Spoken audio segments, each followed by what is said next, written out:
सो hello students, इस video में मैं आपको electrostatic potential due to a point charge के कारण किसी एक पॉइंट पर इलेक्ट्रोस्टैटिक पोटेंशियल का एक्सप्रेशन क्या निकल करके आता है उसके बारे में, जो भी उसके डेरिवेशन है उसको उस रिजल्ट को हम इसमें डेराइव करेंगे। तो मान लेते हैं मेरे पास ये एक्सिस सिस्टम है, ये मेरा एक्स एक्सिस है, ये मेरा वाई एक्सिस है और इधर मेरा ये जेड एक्सिस है पेपर के बाहर। ठीक है, और यहाँ पर ओरिजिन है जहाँ पर मैंने एक पॉजिटिव क्यू चार्ज प्लेस किया है ना। अब हम जानते हैं अगर हमारे पास एक चार्ज रखा हुआ है तो चार्ज का काम क्या होता है भाई, इलेक्ट्रिक फील्ड को जनरेट करना। तो इस क्यू चार्ज के कारण चारों ओर 3 डायमेंशन में इंफिनिटी तक इलेक्ट्रिक फील्ड जनरेट हो चुका है। अब मैं क्या करता हूं, इस फील्ड की प्रेजेंस में मैं इस क्यू चार्ज के कारण जो भी फील्ड जनरेट हुआ है उस फील्ड की प्रेजेंस में एक unit charge that is Q, उसको मैं इंफिनिटी से इस फील्ड में किसी एक पॉइंट तक लाऊंगा। मान लेता हूं मेरे पास कोई एक पॉइंट है that is my P point, और इस पॉइंट का जो पोजिशन वेक्टर है इस ओरिजिन से that is r vector. R vector is the position vector of this P point from this origin. अब मैं क्या करता हूं, मान लेता हूं इधर कहीं दूर मेरे पास इंफिनिटी है और इस इंफिनिटी से मैं एक यूनिट चार्ज, यहां पर ये बात बहुत इंपॉर्टेंट है दैट इज यूनिट चार्ज, मैं एक यूनिट चार्ज को इस पी पॉइंट तक इस क्यू चार्ज ने जो भी फील्ड बनाया है उस फील्ड के अगेंस्ट ला रहा हूं। ठीक है, तो मान लेते हैं ये मेरा पाथ है जिस पाथ के अलोंग मैं इस यूनिट चार्ज को इलेक्ट्रिक फील्ड के अगेंस्ट इस पी पॉइंट पर लाना चाहता हूं। ठीक है, फिलहाल के लिए एज्यूम करते हैं कि ये जो क्यू चार्ज है इसकी जो पोलैरिटी है वो भी पॉजिटिव है और ये भी आपका पॉजिटिव ही है, तो दोनों के बीच एक रिपल्सिव फोर्स होगा।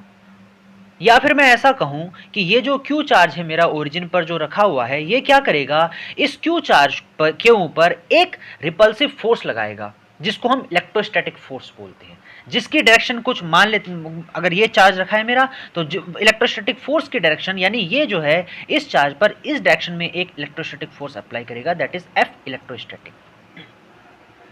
मुझे जो है इस इलेक्ट्रोस्टैटिक फोर्स के अगेंस्ट जा करके, इस इलेक्ट्रोस्टैटिक फोर्स के अगेंस्ट एक एक्सटर्नल फोर्स लगा करके इस क्यू चार्ज को इस पी पॉइंट पर लाना पड़ेगा। तो जो भी मैं अपना एक एक्सटर्नल फोर्स अप्लाई कर रहा हूं इस क्यू चार्ज को इंफिनिटी से इस पॉइंट तक लाने में, वो एक्सटर्नल फोर्स कितना वर्क करता है उस वर्क को कैलकुलेट करना ही मेरा इसमें मेन टास्क रहेगा। क्योंकि कल हम इलेक्ट्रोस्टैटिक पोटेंशियल की डेफिनेशन पढ़ चुके हैं।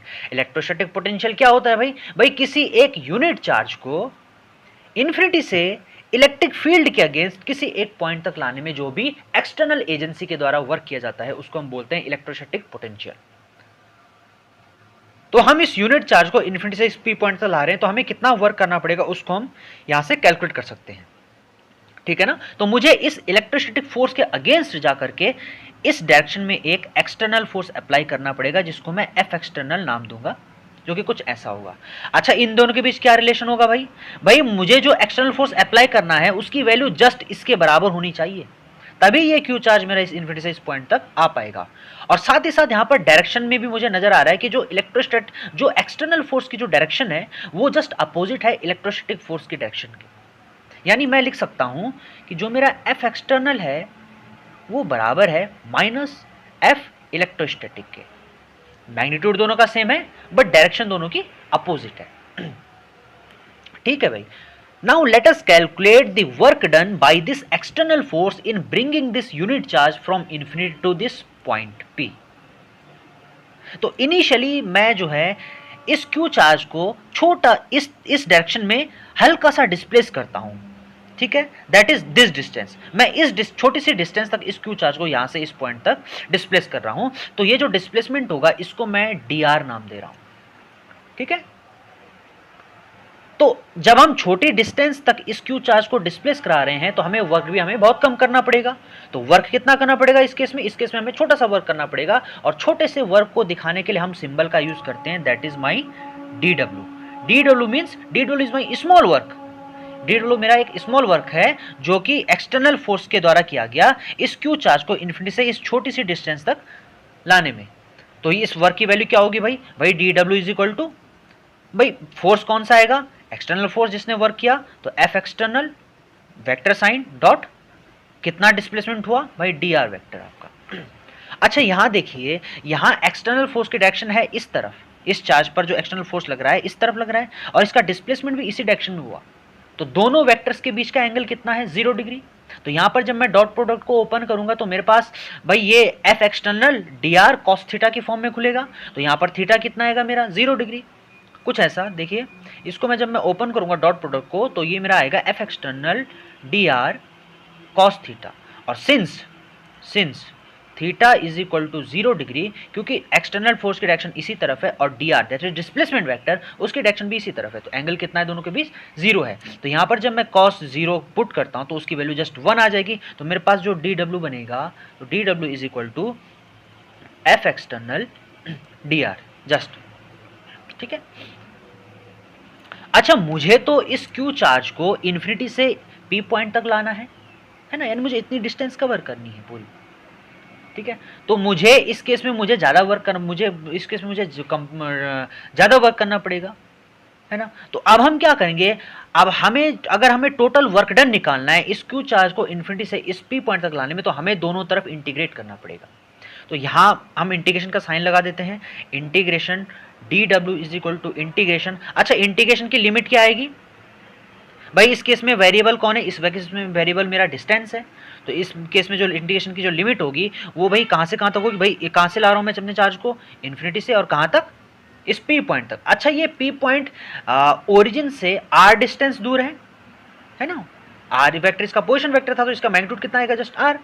तो मुझे इंटीग्रेट करना पड़ेगा इन्फिनिटी टू आर, ठीक है। और इधर कितना आ जाएगा मेरा? ये एफ एक्सटर्नल साथ में आपका डी आर, ठीक है। अच्छा यहां इंटीग्रेशन से मेरा डी साइन कैंसिल हो जाएगा, तो मेरे पास जो डब्ल्यू बनेगा, W is equal to integration infinity to r F external साथ में डी आर आपका। अब सिंस हम जानते हैं कि जो एफ एक्सटर्नल है मेरा, जो मेरा एक्सटर्नल फोर्स है वो जस्ट अपोजिट है इलेक्ट्रोस्टैटिक फोर्स के, और मैग्नीट्यूड में दोनों इक्वल है, तो एफ एक्सटर्नल की जगह मैं माइनस एफ ही यहाँ पर पुट कर सकता हूँ। तो यहाँ से मेरा जो डब्ल्यू बनेगा, W is equal to minus sign में बाहर ले रहा हूँ, integration infinity to r F external की जगह मेरा जस्ट आ जाएगा एफ इलेक्ट्रोस्टैटिक और साथ में डी आर, ठीक है। अच्छा अब हम जानते हैं कि किन्हीं भी दो पॉइंट चार्जेस के बीच अकॉर्डिंग टू कूलम्ब्स लॉ कितना फोर्स लगता है, वही तो ये फोर्स है, दैट इज इलेक्ट्रोस्टैटिक फोर्स। तो यहाँ पर मेरे दो पॉइंट चार्ज कौन कौन से? एक तो ये Q है और एक ये Q है जिसको मैं ला रहा हूँ, तो इन दोनों के बीच कितना फोर्स लग रहा होगा उसको हम इजीली हम अकॉर्डिंग टू कूलम्ब्स लॉ हम जानते हैं भाई कि जो F होता है वो किसके बराबर होता है? वो आपका बराबर होता है भाई Q divided by 4 pi epsilon naught R square, distance square, ठीक है।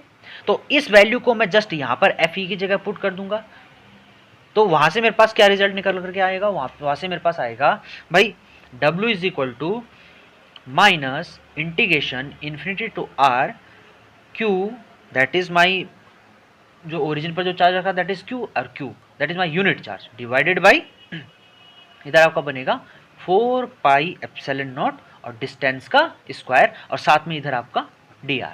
जस्ट मैंने क्या किया, जस्ट मैंने जो मेरा इलेक्ट्रोस्टैटिक फोर्स है उसकी वैल्यू यहाँ पर रख दी, यानी इन दोनों चार्जेस के बीच कितना इलेक्ट्रोस्टैटिक फोर्स लग रहा है भाई? इतना इलेक्ट्रोस्टैटिक फोर्स लग रहा है, ठीक है। अब इसको फर्दर हम इसको सॉल्व करते हैं, तो यहाँ से मेरा जो वर्क आएगा दैट इज माइनस, इस केस में कांस्टेंट कौन कौन से हैं भाई? कांस्टेंट है मेरे पास एक तो Q, एक small q divided by 4 pi epsilon naught, और इंटीग्रेशन भाई हो जाएगा infinity to R 1 by R square dr आपका, ठीक है।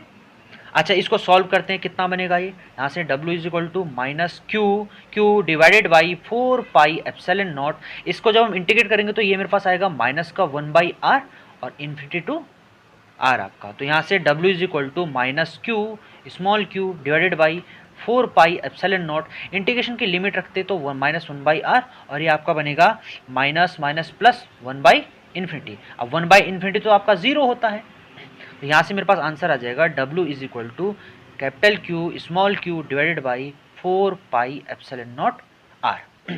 अच्छा यानी ये मेरे पास आ गया वर्क, यानी मेरे एक्सटर्नल फोर्स को, इस क्यू चार्ज को इन्फिनिटी से इलेक्ट्रिक फील्ड के अगेंस्ट किसी एक पी पॉइंट तक लाने में कितना वर्क करना पड़ा? भाई इतना वर्क करना पड़ा। अब हम जानते हैं जो इलेक्ट्रोस्टैटिक पोटेंशियल होता है that is nothing, that is my V is equal to W by Q. यानी किसी यूनिट चार्ज को इन्फिनिटी से किसी एक पॉइंट तक इलेक्ट्रिक फील्ड के अगेंस्ट लाने में हम कितना वर्क कर रहे हैं, वही मेरा क्या होता है? इलेक्ट्रोस्टैटिक पोटेंशियल होता है। तो इस W को अगर मैं इस Q से, दैट इज जिस भी चार्ज को मैं ला रहा हूं उस चार्ज से अगर मैं डिवाइड कर दूं तो मुझे भाई पोटेंशियल मिल जाएगा, है ना। तो करते हैं इसको। तो यहां से मेरा V इज इक्वल टू बनेगा भाई Q capital small q divided by 4 pi epsilon naught और आपका R, और साथ में इसको हमें डिवाइड करना पड़ेगा किससे? स्मॉल q से, है ना। ये तो मेरे पास W हो गया और डिवाइडेड बाई Q आपका, तो Q से Q कैंसिल, तो यहां से जो मेरा V बना वो आया Q divided by 4 pi epsilon naught और साथ में डिस्टेंस। तो ये मेरे पास फॉर्मूला बन गया किसका?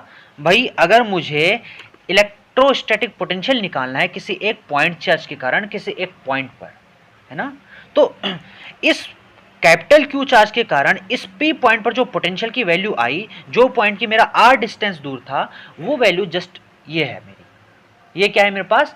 पॉइंट चार्ज के कारण किसी एक पॉइंट पर इलेक्ट्रोस्टैटिक पोटेंशियल की वैल्यू। तो इस वीडियो में इतना ही। Thank you.